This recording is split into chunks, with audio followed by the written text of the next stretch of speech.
Dr. James Sherrill Montgomery, the House chaplain, has offered prayer. The chaplain has spoken of the night around us and the faith which will bring us through. Let us live alive and free, he prays. And he speaks of faith, hope, conviction, and heroism. The galleries are slow in filling. There are still empty seats.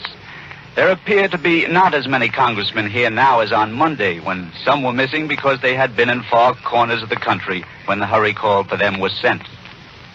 There is not quite the tension of Monday. More now, there is a feeling that the expected has happened. The bottom has been reached. Civilization, like a house of cards, depressed by an evil hand, has collapsed into little bits. Grimly, we proceed to fight through the cluttering wreckage wrought by the warlords of aggression. The House is now going on with its regular business while waiting for the messenger from the White House who will bring the presidential messages dealing with Germany and Italy. When the messenger arrives, he will be escorted down the center aisle by the assistant doorkeeper, Ralph Robert. And Mr. Robert will say, "Mr. Speaker, a message from the President of the United States." The declarations of war will be introduced in each chamber immediately after the presidential messages have been read. The declarations will read like the one adopted in the case of Japan, but in this case, Germany and Italy will be substituted. The resolution will, in the case of Germany, will read as follows: declaring that a state of war exists between the government of Germany and the government and people of the United States, and making provisions to prosecute the same. Whereas the government of Germany has the people of the United States, therefore be it resolved that the state of war between the United States and Germany, which has thus been thrust upon the United States, is hereby formally declared. And that the President be and is hereby authorized and directed to employ the entire naval and military forces of the United States and the resources of the government to carry on the war against Germany. And to bring the conflict to a successful termination, all of the resources of the country are hereby pledged by the Congress of the United States. Again, Senator Connolly, chairman of the Senate Foreign Relations Committee, will offer the resolution on the floor of the Senate, and Majority Floor Leader McCormick will offer the resolution on the House floor. Already the rules have been suspended here in the House, so that after the presidential messages have been read and the resolutions declaring the existence of war have been offered, the vote will be immediately taken.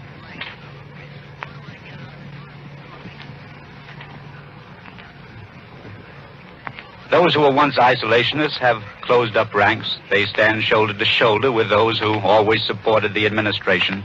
Japan's treacherous attack cast the die. It was accepted on Monday by almost all congressmen that Germany had urged Japan on to the assault. But now there is the additional and overwhelming consideration that Germany and Italy have already declared war. We simply take up the challenge thrust upon us. The House has now gone into recess, subject to the call of the chair, while they wait for the President's message. How do those who were once critics of the White House policy now express themselves? Well, take Senator Taft, the Ohio Republican, for example. He says the President will have the unlimited support of every American in the all-out war which he predicted will last at least 5 years. And Senator Nye, last-ditch isolationist, in former days said, in light of recent developments, it is not surprising, terribly regrettable, inviting of immediate retaliation. There should be a quick declaration of war. We should go into it with the knowledge that no matter how long it will take, we can and will win the war. And Senator Austin, Vermont Republican, says, this adds nothing to our knowledge that the United States is and has been an object of Hitler's aggression. But it is a good thing for some reasons, one of which is that it will terminate the sniping which might otherwise have continued within the United States. And Austin added, to make the formal expression of the situation complete, the United States ought to declare war promptly upon all of the Axis powers. And Senate Majority Leader Barkley declared, inasmuch as Germany and Italy have declared war on us, there is nothing to do but tighten up our belts, gird our loins, and go to it.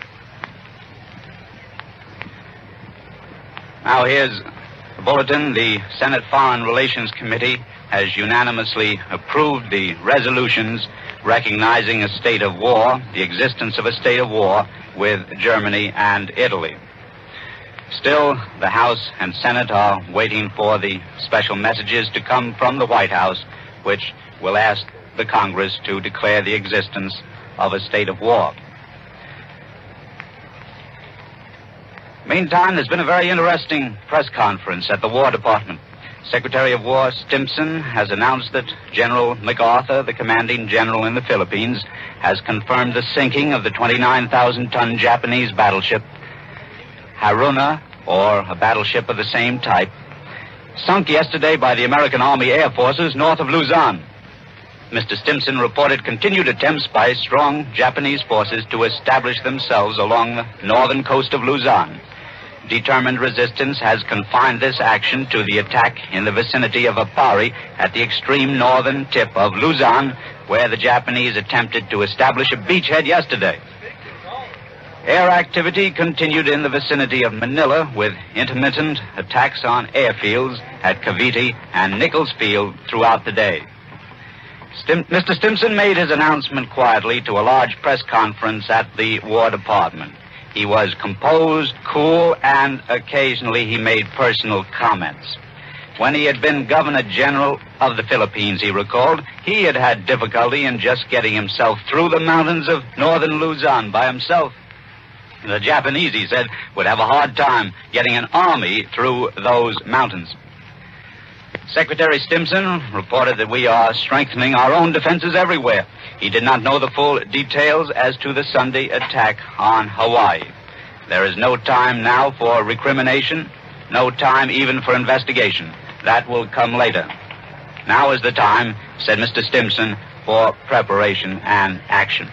Now, while we wait for the presidential messages to come up from the White House to be read in the Senate and House, we send you back temporarily to New York. Now, Kate, I don't see any reason to return to you, so I think I'll just give our closing commercial and then we'll sign off. Back at the House of Representatives in Washington, D.C. And now the message from President Roosevelt has arrived. The reading clerk will read it to the House. We take you to the platform. Congress of the United States. On the morning of December 11th, the government of Germany, pursuing its course of world conquest, declared war against the United States. The long known and the long expected has thus taken place. The forces endeavoring to enslave the entire world are now moving towards this hemisphere. Never before has there been a greater challenge to life, liberty, and civilization.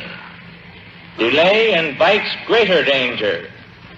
Rapid and united effort by all of the peoples of the world who are determined to remain free will ensure a world victory of the forces of justice and of righteousness over the forces of savagery and of barbarism.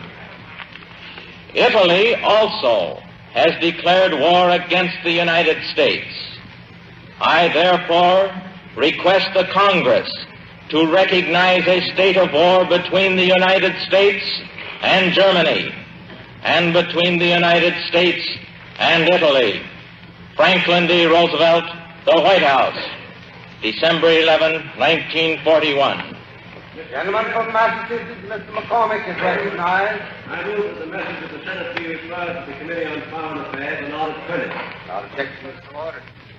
Eric Sevareid has just come over from the Senate side of the Capitol, and he'll tell you now the Senate's action this morning. Mr. Sevareid. You've heard the President's message to Congress as read by the clerk here in the House of Representatives from where we are broadcasting. I have just come through the corridor from the Senate. The Senate was through with the action much quicker. They are now just finishing their vote on the joint resolution which was introduced by Senator Tom Connally, chairman of the Foreign Affairs Committee. And here is the Senate vote as taken just now. It is 88-0. The vote is unanimous there. The House is now just considering the resolution and will commence its voting very soon. At 12:20 exactly, the Vice President announced that the Senate will receive a message from the President of the United States. Then came the President's message there, read by the clerk, just as you've heard it read here on the House side. It took exactly 2 minutes to read it. Then Senator Connally was up at once and announced that he had called earlier this morning a meeting of his Foreign Relations Committee, and that they had authorized him to say that they approved, all of them approved the resolution as he was now presenting it. Then there was an interruption for a moment as Congressman Bloom, the chairman of the House Foreign Relations Committee, arrived to confer about the wording of the bill, the resolution, with Senator Connally. Then the roll call began at exactly 12:26.